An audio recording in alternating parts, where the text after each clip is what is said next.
Brought to you by V-Guard, co-powered by Sensodyne and Vimal. పలుకులలో Kesari. Associate sponsor UltraTech cement. Visakha సభలో ప్రధాని మోదీ విశాఖ గురించి, ఏళ్ల తరబడి ఉద్యమిస్తున్న స్టీల్ ప్లాంట్ కార్మికుల గురించి ఏమైనా మాట్లాడతారని ఎదురు చూశామని, కానీ ప్రధాని చాలా నిరుత్సాహపరిచారని అన్నారు వైసీపీ విశాఖ పార్లమెంటు వైసీపీ అభ్యర్థి బొత్స ఝాన్సీ. స్టీల్ ప్లాంట్ ప్రైవేటీకరణ నిర్ణయాన్ని వెనక్కి తీసుకుంటామని కూటమి నేతలు ప్రజల్ని మోసగించే ప్రయత్నం చేశారని, కానీ కనీసం ప్రధానితో ఆ హామీ ఇప్పించలేకపోయారని అన్నారు బొత్స ఝాన్సీ.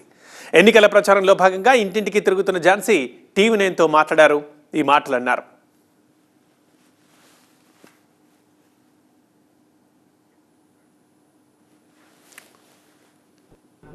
అనకాపల్లి గౌరవ పెద్దలు ప్రధానమంత్రి గారు మోడీ గారు రావటం, వారి మీటింగ్లోని కనీసం విశాఖపట్నం సంబంధించినవి కానీ, అలాగే ఏదైతే ప్రధానంగా విశాఖ ఉక్కు ఆంధ్రుల హక్కు అని చెప్పని అటువంటి స్టీల్ ప్లాంట్ 9 ఏళ్ల నుంచి 32 ఏళ్ళ వరకు ఉన్న ఎంతమందో బలిదానమైన అటువంటి దాన్ని ఒక సెంటిమెంటు, ఇది కేవలం మన విశాఖపట్నంకే కాకుండా రాష్ట్రానికే ఇది ఒక తలమానికమైన విశాఖ ఉక్కు ఫ్యాక్టరీ గురించి కనీసం అదేదైతే ఈరోజు దశల వారీగా దానికి రావాల్సిన క్యాప్టివ్ కోల్ మైన్స్ 2 కూడా తగ్గించి దాన్ని నిర్వీర్యం చేస్తూ దాన్ని ప్రైవేటైజ్ చేద్దామని చూస్తున్నారో వారి తాలూకా కూటమి మేము 3 నిమిషాలు ఆపేస్తామన్నారు.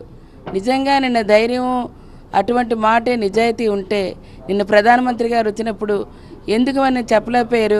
ఈరోజు స్టీల్ ప్లాంట్ని మేము ఖచ్చితంగా వాళ్ళ సెంటిమెంట్ని గౌరవిస్తున్నాం, ఆ ఉద్యోగులకి అక్కడ ఉన్న కార్మికులకి మేము భద్రత కల్పిస్తున్నాం, మేము ఖచ్చితంగా దాన్ని పబ్లిక్ సెక్టార్లోనే ఉంచుతాం, ఎటువంటి పరిస్థితుల్లో కూడా ఇవాళ ప్రైవేటైజేషన్ చేయమని చెప్పేసి ఎందుకు చెప్పించలేకపోయారు?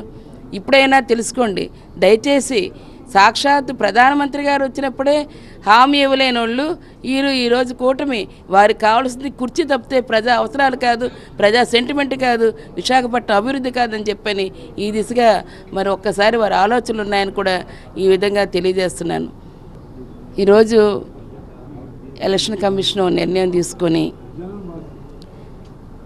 అఫీషియల్స్ ఏవైతే ఉన్నారో వారందరూ ముందు ఎలక్షన్ కమిషన్ వారి నిర్ణయం చేసినవే. ఆ ఎన్నికలు పూర్తిగా అవ్వకముందే ఈరోజు రాజకీయ కోణంలో వెళ్తున్నాయో ఆ విధంగా ఎవరో కంప్లైంట్ చేశారు, ఎవరో చేశారని కాకుండా పూర్తిగా దాన్ని మంచి చెడులు ఆలోచన చేసే వారందరినీ నిర్ణయించి ఇచ్చారు. సడన్గా వాళ్ళందరినీ వేసిన తర్వాత మళ్ళీ ఎన్నికలైన వరకు మళ్ళీ బదిలీలు అంటూ ఉండవు.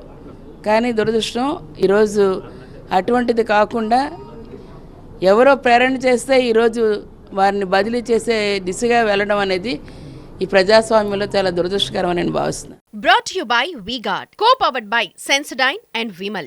పలుకులలో Kesari. Associate sponsor UltraTech cement.